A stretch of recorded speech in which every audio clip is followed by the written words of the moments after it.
Hello everyone and welcome to Cinderful Gaming. I hope you're all doing well, I hope you're all staying safe, and most of all, I hope you're all fighting that war against the grey. Today's video, we've got a Warhammer Age of Sigmar video where we're going to be talking about some rumours and or leaks that have come out from the points updates in the next update FAQ for Warhammer Age of Sigmar. There's been a few of the points changes for some of the big models within the game, so we're going to talk about them and we're going to sort of see what's changed in these rumours. Remember, this is all rumours, so take everything in this video with a grain of salt. Though, where there is smoke, there's fire, and I've seen a few of these points costs jump up here and there again, so who knows, this may be the real deal. With that all said, let's get cracking on, let's check these points costs out, and let's talk about whether or not, I guess, many units deserve these. Alrighty, and so here we have the rumoured points changes. For starters, Morathi from 660 to 720 points. I mean, this one is well warranted. Morathi is really, really good, and she was always viewed as the cheapest of all the god characters. 720 for me now makes her a definite questionable inclusion in a Daughters of Cain list. Is she really worth that many points? You're going to be dropping with that change at least one lot of something, whether it's some of your bow snakes, your combat snakes, or a unit of witch elves, etc. Something is dropping out your list. A whole unit is gone from your list now with this change to Morathi. Gotrek went up slightly to 450 from 435.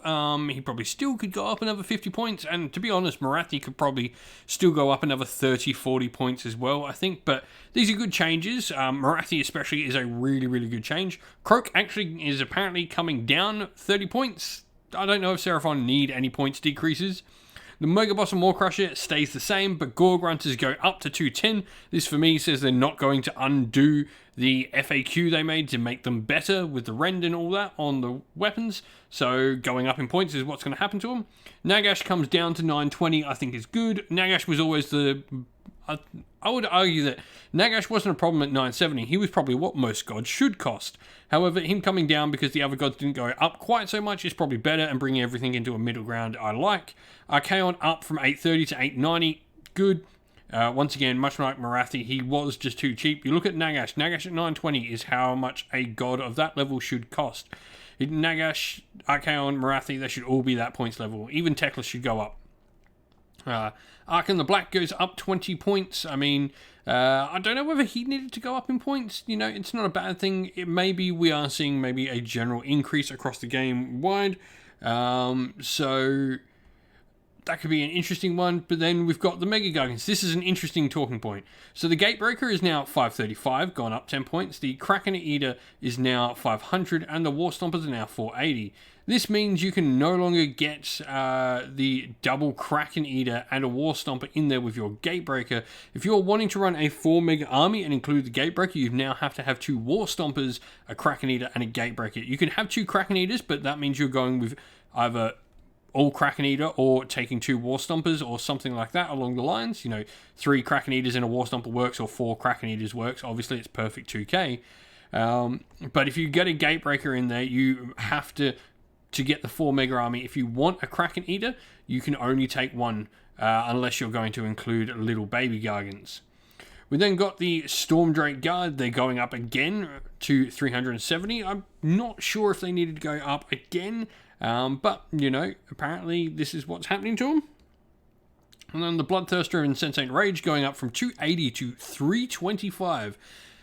I don't know about this one. Yes, the Bloodthirsters can pack out an incredible amount of heat, but they generally can't take it. So maybe 300, 310 was a bit better than 325. Maybe it got hit a little bit too hard, but it can pack out an awful lot of damage, I guess.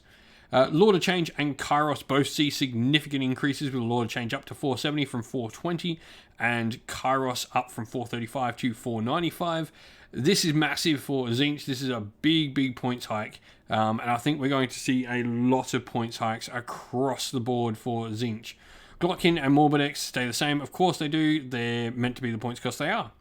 What do you think of all these points changes? What units do you want to see increased in points? What units do you want to see decreased in points? I honestly don't want to see anything ever decreased.